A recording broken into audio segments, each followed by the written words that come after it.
선생님이 이렇게 작품들 보면 또 특히 이게 어린이 관련되는 시설들에 대한 제가 봤을 때 한국에서 가장 많은 작업도 하셨고 또 그 작업들이 또 굉장히 그 대중도 그렇고 애들이 또 그렇고 다들 좋아하는 것 같아요.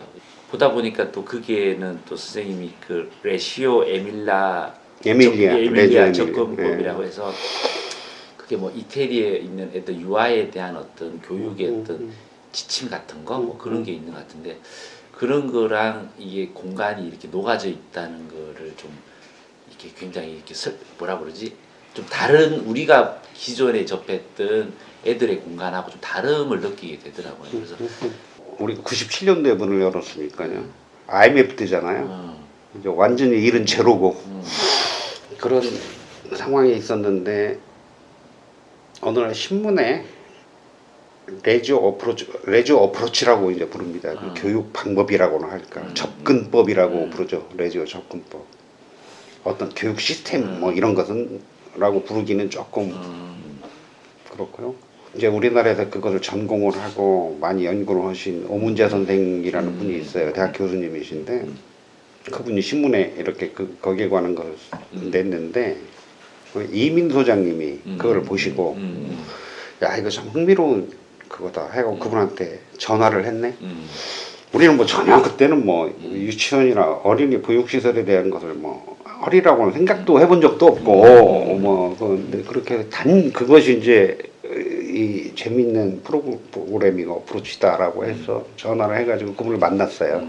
같이 만나서 이제 얘기저기 하다 보니 그분도 이제 한국에서 그런 레지오 어프로치라는 그런 교육 어떤 형식이죠.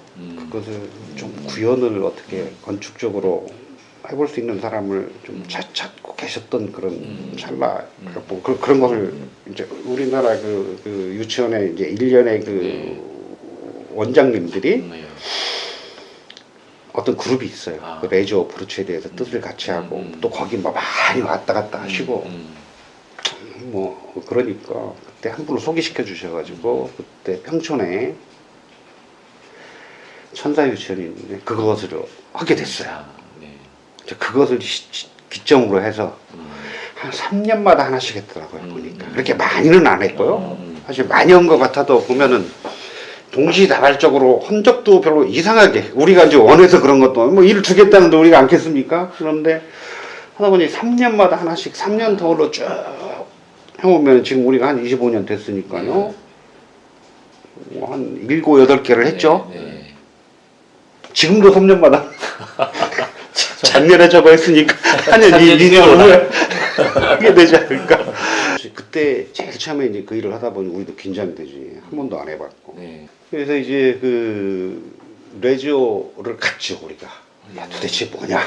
말로 들어서는 안 되겠다 해가지고 설계를 조금 진행된 나와요. 레지오 가서 거길 좀 둘러보고 거기 운영하시는 분들하고 얘기도 하고 이를테면 유치원이라는 것이 그냥 우리가 집이라는 애들 교실이 있고 복도가 있고 뭐 교무실이 있고 뭐 하는 그런 하드웨어의 문제기보다 이 평면과 이 구성이 어떻게 되느냐에 따라 유치원에 거기 애들과 선생이 이제 움직이는 방식이 틀려요.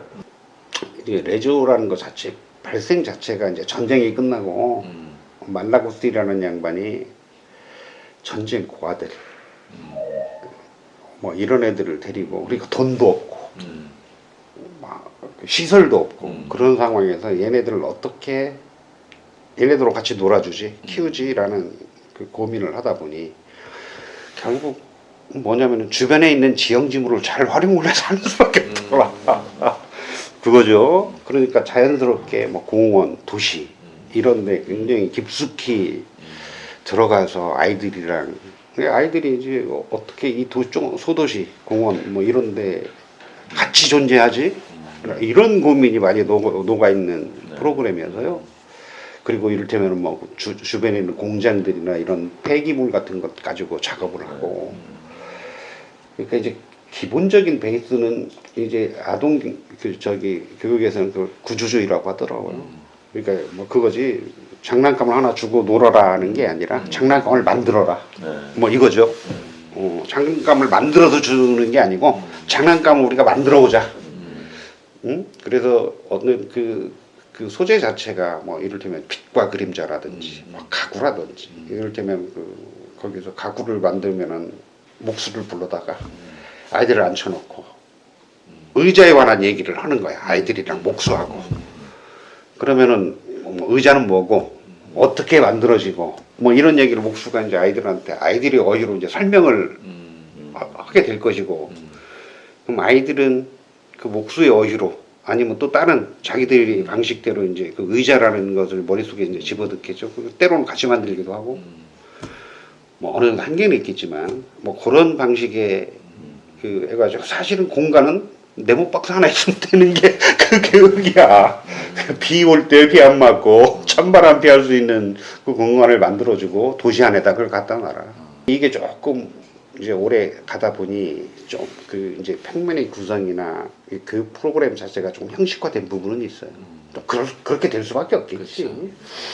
그래서 뭐 삐아싸라는 게 있고 뭐 교실이 있고 조그만 아틀리에 같은 것도 옆에 붙어 있고 하는 그런 일련의 그런 그 아이들이 딱 와가지고 하루 종일 이렇게 움직이고 노는 공간의 이동, 공간의 위계 뭐 이런 것들이 우리는 그 이제 제일 처음에 시작한 완전히 처음은 아니지만 그것을 보고 이제 그거를 어떻게든 한국에 이제 또 가져오니까 이제 한국에 그걸 어떻게 적용이 되지라는 것을 이제 고민할 수밖에 없겠죠. 근데 와서 이제 하려다 보니 그런 게 있더라고. 되게 이제 신도시에 지어지거든요. 네. 여태까지 한 것도 거의 대부분 신도시 이것도 그렇고 이제 아파트 단지가 새로 들어서면 기존에 뭐 하던 분들은 이제 다른 땅을 받아서 대토를 해서 하고 하니까 되게 신도시 안에 이제 들어있을 수밖에 없는 상황인데 이제 뭐 레저 어프로치 같은 경우는 거기는 도시 자체는 있으니까 한 반은 된 거야. 근데 우리는 이 도시를 송두리째 만들어줘야 돼. 왜 신도시에 빠져 있는 것들이 많잖아. 그렇죠. 도시가 가지고 있는 거. 아파트하고 주변에 도로하고 조경하고 상가밖에 없잖아.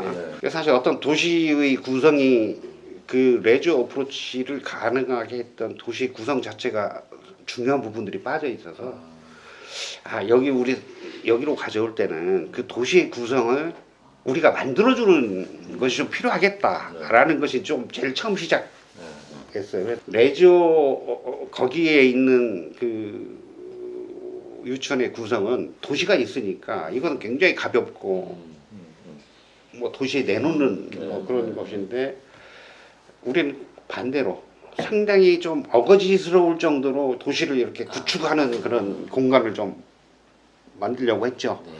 그래서 처음에 이제 몇 번 그것을 했고요.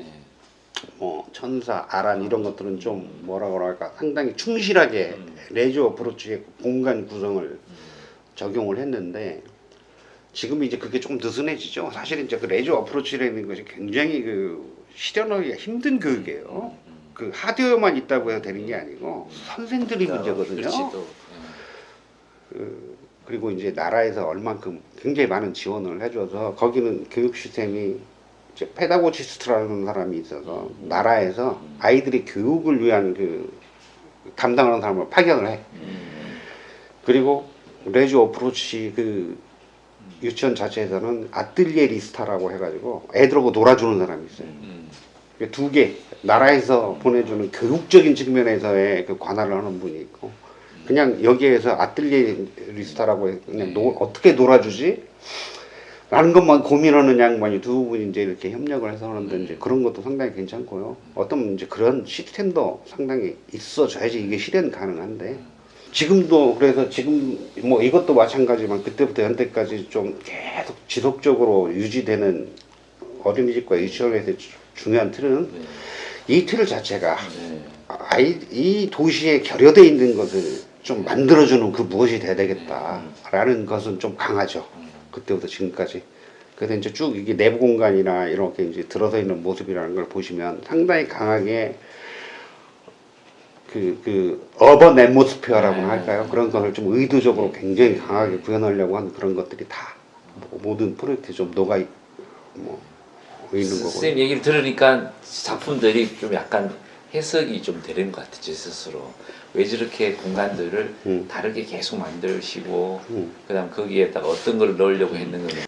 아파트에서 나와서 경험하는 도시 공간이라는 거지. 엄마 손잡고 나와서 밑에서 버스 오면 버스 타고 유치원으로 가서 유치원에서 놀다가 손잡고 또 버스 타고 집에 오는 거 하루 종일 경험하는 도시 공간이라는 게 그거거든요.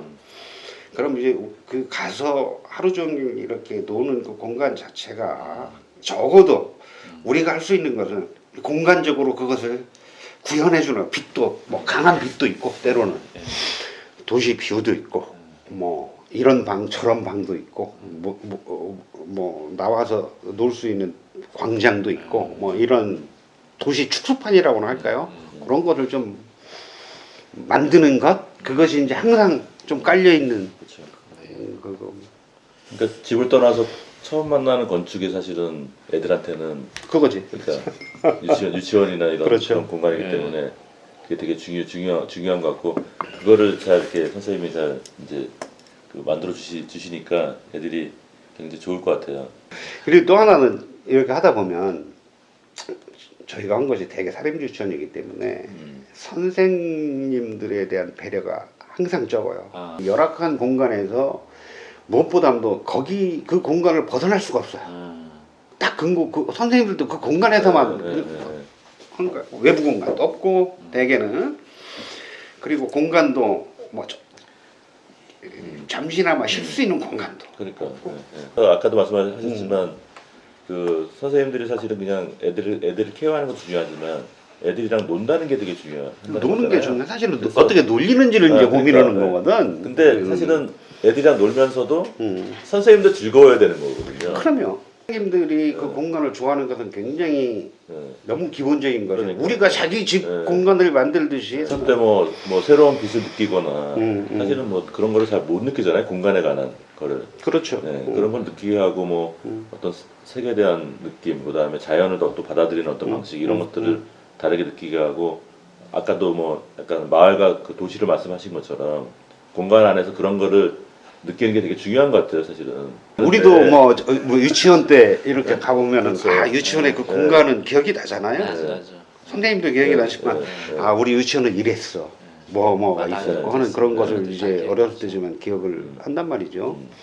그러니까 뭐 그때는 다 인식 능력이 또 유치원 때는 좀 더 그렇죠. 생기고 하니까.